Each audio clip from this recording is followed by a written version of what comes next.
Vivisectors get millions of taxpayer dollars to torture animals.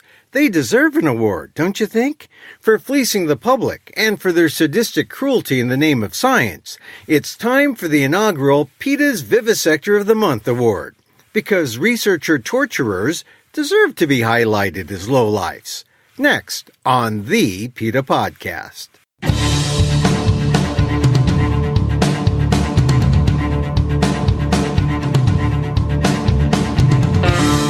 Welcome to the PETA Podcast. I'm Emil, Guillermo, your host for this behind-the-scenes look at PETA, the largest animal rights organization in the world. Here we talk to the key players at PETA and the movement and ask them about how animal rights change their lives and how they stay motivated to make the world a better place for the animals. On today's episode, who's the most disgusting publicly funded animal experimenter around? Vivisectors all over will want to be the PETA Podcast Vivisector of the Month. And this month goes to a guy at Johns Hopkins who clamps down owls until they can't move. So I think the only thing that moves are the owl's eyes, because the head is clamped into place and the body is shoved into this big plastic tube so he can't move. And, as though that weren't bad enough, the owl's prone. So this is not a position that owls are ever in normally. So they've had their heads cut open. They've had their heads clamped into place, their body shoved into a tube, and they're lying down. It's incredibly cruel, painful, and disgusting. It's a horrible thing to do to any living being. PETA Sr.VP Kathy Guillermo talks about the MO of Shreesh Mysore of Johns Hopkins University, the inaugural winner of our podcast's Vivisector of the Month award. More on how Mysore fleeces the public next. But first, thanks again for joining us here at the PETA Podcast. This is episode 66 in our second season of shows. Please share a link with friends. Let them know the animals have a voice on the PETA Podcast. And if you've just found us, welcome. And keep binging. There's lots to listen to on the PETA Podcast. You probably know it's horse racing's prime time season, and it's coinciding with PETA's efforts to stop the cruelty in that so-called sport. There have now been 25 deaths at California's premier Santa Anita racetrack since December, and PETA has pressed for both a DA's investigation and legislative action. Check out our racing episodes, episodes 60, 59, and 67, for how the issue has evolved. Remember, if you're on Apple Podcasts, don't forget to rate and review the show. It helps the algorithm know that PETA has a podcast on the issues important to you. There's also a link to a survey in our show notes. And if you're so inclined, hey, fill it out. We'd love to hear your feedback. Now, if you really want to help the animals, you can always hit the Donate Now button at PETA.org. And if you're high-tech and have Amazon's Alexa, it's as easy as saying, Alexa, donate to PETA.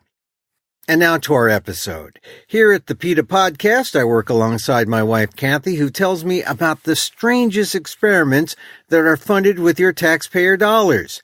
The scientists are fleecing the public, and yet most of them are revered by their universities. Surely it's an irony deserving of an award for being so superior at being cruel, uncaring, and wasteful in the name of science. For our inaugural winner of the Vivisector of the Month award, Kathy talks about the Owl Man of Baltimore. What is it about this guy from Johns Hopkins University that makes him so special and worthy of what will be the first PETA Podcast Vivisector of the Month award? You're talking about Shreesh Mysore, an experimenter at Johns Hopkins University, and I find what he does to animals just appalling. He keeps in a laboratory basement at Johns Hopkins something like 50 owls, barn owls, these magnificent birds with their wide wingspans and their uncanny abilities to see small animals in the dark and to hear the slightest rustle in the leaves. And he cuts open their brains and experiments on them.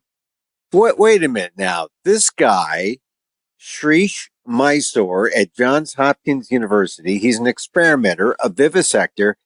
He specializes in barn owls? Well, the barn owls are what put him on our radar, but I have to say that he also experiments on mice. So he's something of an equal opportunity offender when it comes to species. But it was these experiments on the barn owls that first made us take a very close look at what he's up to. And what is it about barn owls that he was investigating? What is it about the specific qualities of a barn owl that makes them sort of front and center of Shreesh Mysore's experiments? His excuse is that these owls have remarkable vision and remarkable hearing and an ability to focus on things.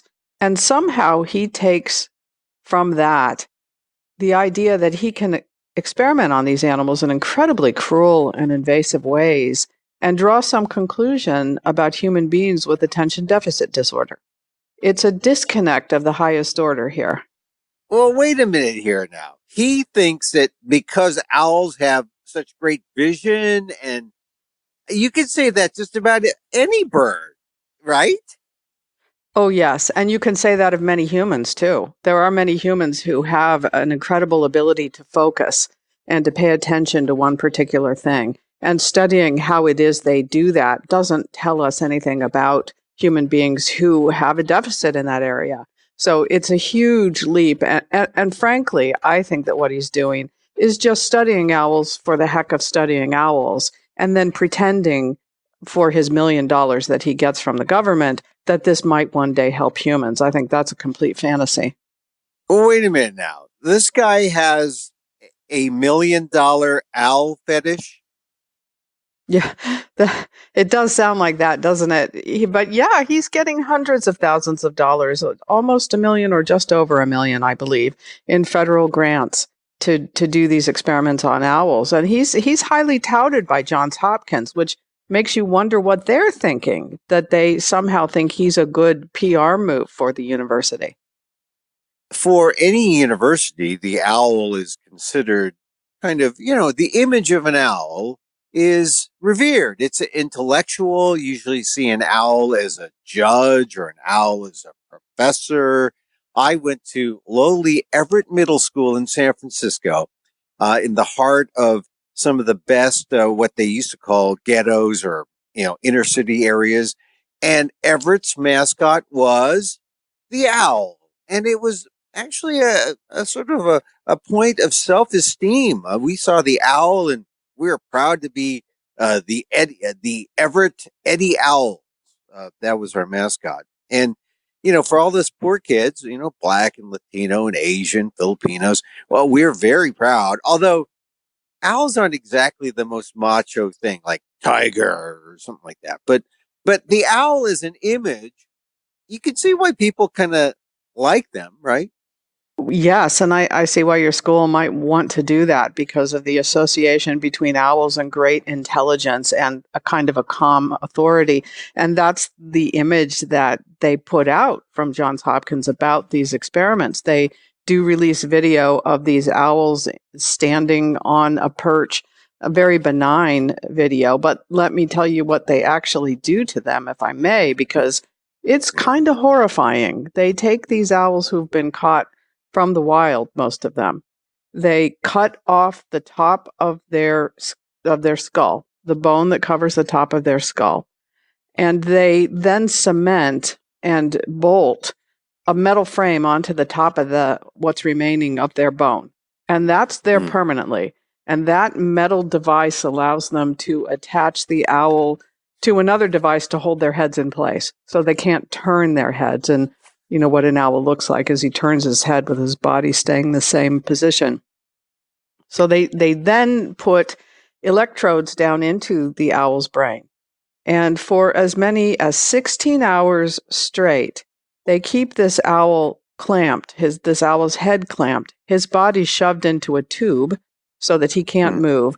And they force him either to stare at dots on a screen or they put headphones on him and bombard him with sounds. Wow. So just to make this picture more clear, because this is audio, although do you have pictures at PETA.org that people can see as well?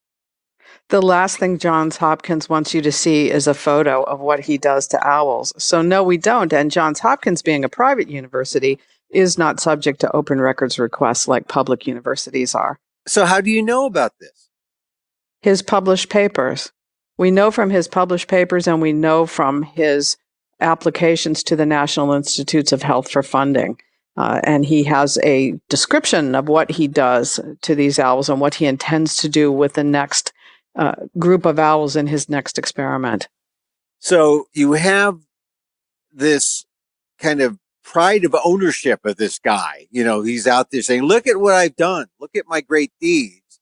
And they're horrifying. And once again, for our audience, the picture of this is you got an owl who is essentially restrained. He's in a kind of what you call an experimental rig. His body is restrained. He's clamped down. It's like an owl clamp in a way. And the only thing that moves is his head. No, the head stays, well, actually nothing moves. I think the only thing that moves are the owl's eyes, because the head is clamped into place and the body is shoved into this big plastic tube, so he can't move. And, you know, as though that weren't bad enough, the owl's prone. So this is not a position that owls are ever in normally. So they've had their heads cut open. They've had their heads clamped into place, their body shoved into a tube, and they're lying down. It's incredibly cruel, painful, and disgusting. It's a horrible thing to do to any living being. And if you're an owl, you're, like you said, I mean, I have never seen a prone owl. I mean, you always see an owl on up on a limb, holding court, right? I mean, he sits upright, or he or she sits upright proudly, and they are like, they're looking at everything. They're wise. And the one thing that I failed to mention is that owls are both very intellectual. Their image is very intellectual, but they're also considered really kind of mean, ornery. They can turn that on as well. So some of the owls are, some mascots, athletic mascots, are kind of, they like that duality. Though we're smart, but we're also feisty owls. Yeah, mean is a kind of a funny word to use with owls, and especially in relation to a mascot, to give them that kind of human quality. But certainly they can be very fierce. I mean, they are enormous birds. The issue with that, though, is that we don't want it to sound as though, for some reason, because they can defend themselves when they're able to, that's an excuse to shove them in these tubes and do what Mysore does to them. Right. So Mysore the experimenter at Johns Hopkins University, takes these owls. He restrains them so hideously. He exposes them to watching dots on a TV monitor. Are they like maybe season 3 of Game of Thrones or something, or just dots? No, it's completely illogical. A screen is not something an owl would ever look at. So putting the electrodes into their brain and looking at what happens to the neurons as they look at this completely unnatural thing in a completely unnatural situation, and to somehow say this has something to do with humans who have very real issues with attention deficit disorder, is obviously ridiculous, obvious to the most non-scientific person. And I wonder how it is that scientists like Mysore can actually convince somebody that good could come of this, and it's a good reason to torture owls at the cost of $1 million over the next 5 or 6 years. Why, it's the stereotype of the owl. The owl is smart. The human beings are smart. We can do this on the owls instead of the human beings, and we can maybe make this leap of science, right? Is that sort of how it goes? I'm not a scientist. I'm just trying to impose my non-scientific view. That's their excuse. That's their very lame defense. There are other problems with this experiment too, beyond the fact that it's obviously shoddy science that makes no sense. And I should add that the grant actually comes from the National Eye Institute. And now, as you probably know, the National Eye Institute doesn't have a lot to do with attention deficit disorder. So there's that bit of disconnect too. But of the 50 to 60 owls that he plans to use over the next 5-year grant period, at least 6 of them are going to be used just for his graduate students to practice surgery on. They're not even part of the experiment. Well, come on. Practice makes perfect, right? Yeah, practice makes dead. That's what's going on here. One thing that Mysore acknowledges in his written materials, that once you muck around inside of the brain of an owl long enough, it basically is mush, and there's nothing more to do with it. At that point, he kills the owls. So essentially, he uses them up, and then he kills them. And it takes 2 or 3 surgeries to get the owls to the point where he's got this headgear on them to clamp them into place. And I know this sounds very much like a nightmare novel by Stephen King, and that's pretty much what it is. Well, it's kind of sadistic. It's not science. It's sadism. I think it's sadistic. That's my personal opinion, that there's something very weird going on here. And one of his experiments that we just learned about this week involves mice. And I can't tell you a lot about what he's pretending to do with this experiment, but on the sadism front, this has to do with forcing mice to learn to press certain levers in order to get a drop of water. And first, before he does any of that, he creates a very depressed mouse by randomly shocking them on their little feet dozens and dozens of times. Then he deprived them of water so that they would be very thirsty. And then he tries to get them to press a lever to get a drop of water. I haven't even delved far enough into this experiment or had our staff of scientists look at it yet to see what his claim to science is. But just on the face of it, it's completely sadistic. So on his owl experiments, which we will go back to in a second, that's one thing. But he could be a 2-time winner of Vivisector of the Month for his mice lever drought thirst experiment.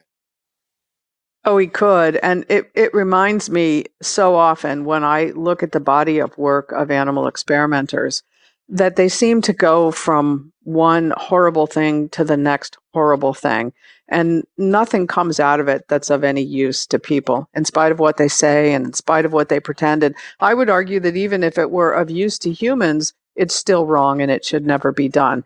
But it's like somebody sits around and thinks of these hideous things to do to animals and then comes up with a way that we might pretend that it's very scientific. Well, look, one of the things about science is that you hypothesize and then do your thing and dream and you soar and you maybe find something. Let us be big and give Johns Hopkins experimenter Shreesh Mysore the benefit of the doubt and say there is something good that can come out of this. He's spent what? He's gotten about $1 million in grants and has gone through enough, some of that money. Has he shown anything positive? Is there anything that you can say that might suggest that this is not a total absolute waste? Nothing of substance. I mean, he's done some interviews with public radio. There have been some newspaper articles about him. And in all of this media coverage, he does not go into detail very much about what he actually does to these animals.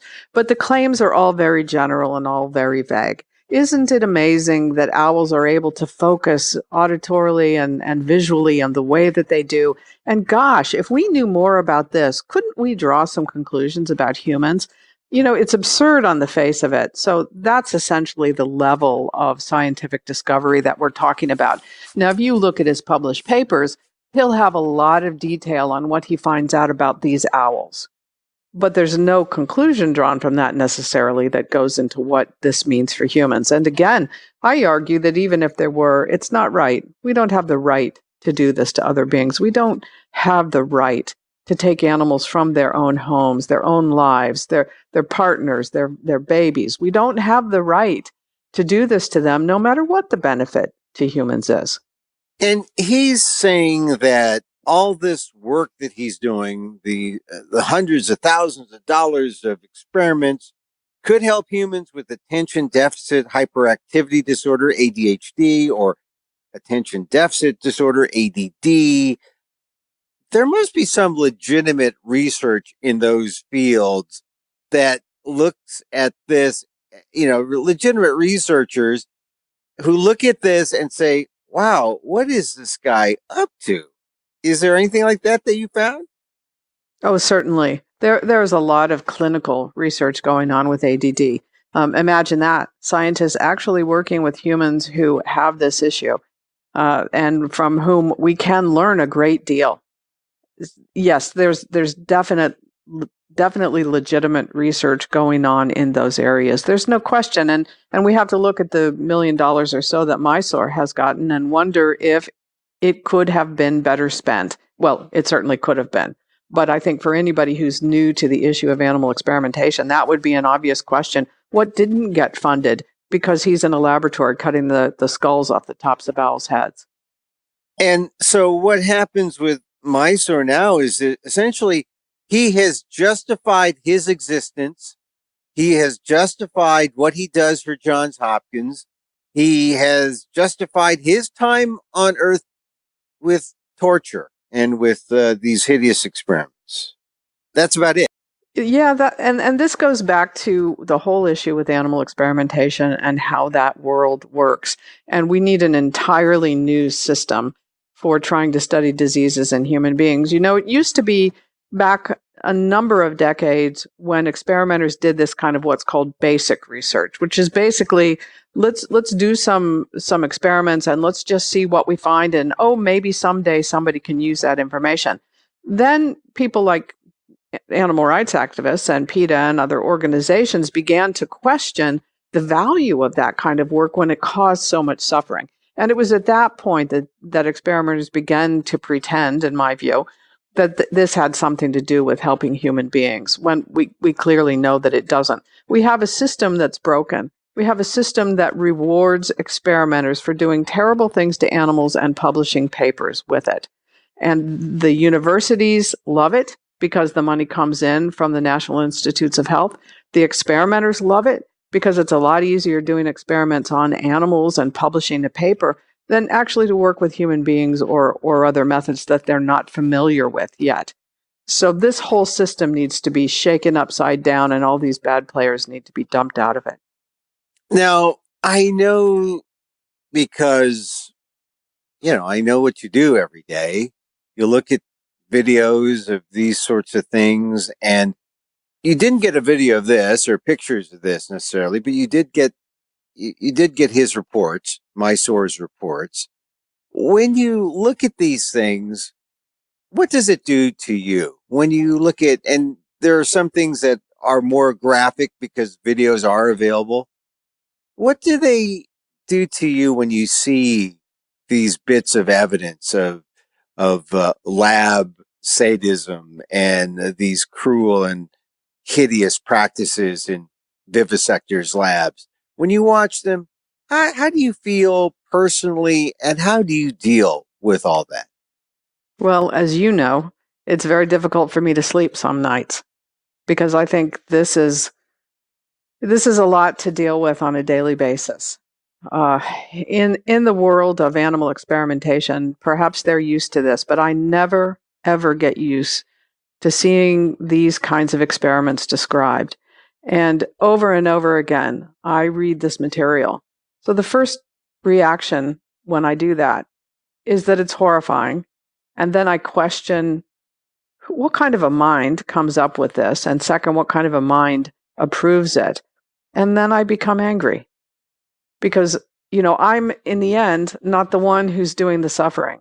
In the end, it's the animals, and they cannot stand up for themselves. So that's incumbent upon all of us to do what we can to stop this. And we do stop a lot of it. We've ended so many experiments on animals, and that keeps me going. PETA's motto is that animals are not ours to experiment on. Do you think often of that phrase? Well, it's our motto. Animals are not ours to experiment on, eat, wear, or use for entertainment. Those are the words we live by. When you see images like the experiments of Johns Hopkins experimenter Shreesh Mysore, when you see what he does to owls, do you think about that phrase? Do you think about PETA's motto? Oh, I do. And what's so important, I think, in my own thinking and my own shift in consciousness over the last few decades is that I look at any animal in any situation and I see that animal as an individual, not as a subject, not as one of many, not as a tool, but as a real individual whose life day after day is this. For the years that he's in this laboratory undergoing these experiments, it is this. And yet the frustration that we often have is that we have to work within what is currently the law, which means, certainly we have a campaign to end these, and we're in touch with both NIH and Johns Hopkins, and hundreds of thousands of our supporters have also been. But legally, what we can do and what we did was submit a complaint to the National Institutes of Health to point out that in his descriptions of these animals, he doesn't have any information on what pain medication he uses and what his surgical procedures and postoperative monitoring was, and how he doesn't specifically say exactly how he restrains these owls in his upcoming experiment. And these are all things that are required by law. So on the one hand, it must end. And on the other hand, we are somewhat restrained legally with what we can do to try to stop it. But because he doesn't use pain medication and he doesn't disclose any of that, you could do something to have NIH maybe put some kind of sanctions on him or cry foul and pull some money or red flag his experiments or something like that, no? Right. And well, I have to clarify, we don't know if he uses pain medication. And one of the reasons that it's required to be included in your experimental papers is to find out whether or not he did and was operating within the laws and regulations. But that's right with regard to NIH. Our hope is that when it is discovered that possibly a regulation was not followed or a guideline was disobeyed, that they'll think twice about funding. That first of all, they will say, we're pulling the funding that you used on this because of its problems, because of the illegalities here or the failure to follow guidelines. And then they'll think again in the future. But it hasn't worked in the past, right? I mean, they continue to fund, NIH continues to fund experiments like this. It's going to take action on the part of PETA members, on the part of activists, right? Well, it has worked in the past. Oh, there's no question. There's no question that our complaints and most importantly, the phone calls and the emails from the public have a significant effect on NIH's decision on whether or not to fund experiments. Many, many experimenters have either lost their funding or once their current grant comes to an end, they don't get it renewed. NIH has to take seriously 200,000 phone calls from the public. And it reminds me of the University of Wisconsin terrible deafness experiments on cats, which had the same kind of headgear on those cats. People may remember the photos from our website where they implanted that stereotaxic metal device to the top of these cats' heads, and they chemically deafened these animals, deprived them of food in order to get them to cooperate and look at a screen. And these were supposedly hearing experiments. And it was all bunk. Nothing had ever come out of it after many decades of this kind of work. And NIH simply could not ignore the hundreds of thousands of complaints about this, and they cut the funding.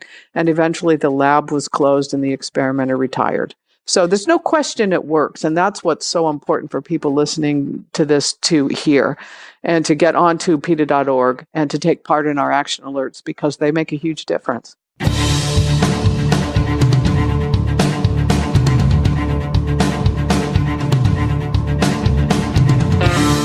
Kathy Guillermo, Senior VP of PETA, talking about Johns Hopkins owl experimenter Shreesh Mysore, the very first PETA Podcast Vivisector of the month. Check out PETA.org and read more about Mysore and his owls and take action.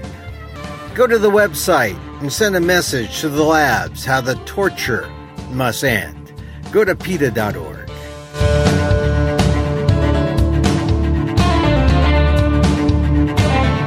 And that's our program. Hey, you can contact us at PETA.org. You can find me on Twitter at Emil Amok, that's EMILAMOK, or on the ALDEF blog, that's AALDEF.org/blog. Once again, thank you for listening. Check out all our episodes on Apple Podcasts, where you can rate and review the show. It helps get the word out about the issues you care about.